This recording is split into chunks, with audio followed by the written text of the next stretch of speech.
ஒரு 5 நாளைக்கு முன்னாடி நடந்த ஐபிஎல் மேட்ச்ல என்னதான் ராஜஸ்தான் தோத்து இருந்தாலும் மொத்த இந்தியாவுமே பேசுனது ஒரு 13 வயசு சின்ன பையனை பத்தி தான். இன்னைக்கு இவரை பத்தி கொஞ்சம் தெரிஞ்சுக்கலாம். ஃபுல்லா பாருங்க. 100 days 100 குடி ஸ்டோரிஸ் பார்ட் 3ல இன்னைக்கு டே 48. இந்த மாதிரி யூஸ்ஃபுல்லான குடி ஸ்டோரிஸ்க்கு நம்ம பேஜை ஃபாலோ பண்ணிக்கோங்க.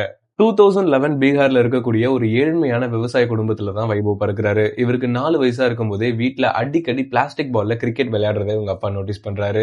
அதுக்கப்புறம் ஸ்கூல்ல நிறைய கிரிக்கெட் மேட்சஸ்ல ஜெயிச்சுட்டு வரும்போது தான் இவங்க அப்பாவுக்கு புரியுது, நம்ம பையனுக்கு நல்ல கோச்சிங் கொடுத்தா பெரிய ஆளா வருவான்னு. கையில காசு இல்லைனாலும் பையனோட கனவுகளுக்காக தன்னுடைய லேண்டை வித்து ஒரு நல்ல கோச்சிங்ல சேர்த்து விடுறாரு. அது மட்டும் இல்லாம பையனோட செலவுக்காக கிடைக்கிற எல்லா வேலைகளையும் செய்யறாரு. சொல்ல போனா பாத்ரூம் கூட கழுவிருக்காரு. இந்த கஷ்டங்கள் எல்லாத்தையும் பார்த்த பையன் சும்மாவா இருப்பான்? 12 வயசுலயே ரஞ்சி டிராஃபில செலக்ட் ஆகி ரன்களை அள்ளி குவிக்கிறான். அது மட்டும் இல்லாம யூத் கிரிக்கெட்ல இது வரைக்கும் சீக்கிரமா செஞ்சுரி அடிச்ச ஒரே இந்தியன் வைபவ் மட்டும்தான். கடைசியா நடந்த ஐபிஎல் ஆக்ஷன்ல டெல்லியும் ராஜஸ்தானும் சண்டை போட்டு ஃபைனலா ராஜஸ்தான் 1.1 crores வைபவ டீம்ல எடுக்கிறாங்க. 19 April 2025 அன்னைக்கு மக்கள் ஸ்டேடியம்ல ஒரு சின்ன பிளேயரை பாக்குறாங்க. அண்ட் அந்த பையன் தான் யங்கஸ்ட் பிளேயர் இன் ஐபிஎல் ஹிஸ்டரி. தன்னுடைய முதல் மேட்சோட முதல் பால்லயே 6 அடிச்சிருப்பாரு. சொல்ல போனா அந்த மேட்ச்ல மட்டும் 3 6. அதுக்கப்புறம் இவரோட புகழ் இந்தியா முழுக்க பரவுது. பட் இருந்தாலும் அன்னைக்கு மேட்ச்ல விக்கெட் ஆன பிறகு அழுதுட்டே வந்திருப்பாரு. மேபி அவங்க அப்பா பட்ட கஷ்டங்களுக்கு இது போதாதோ என்னமோ.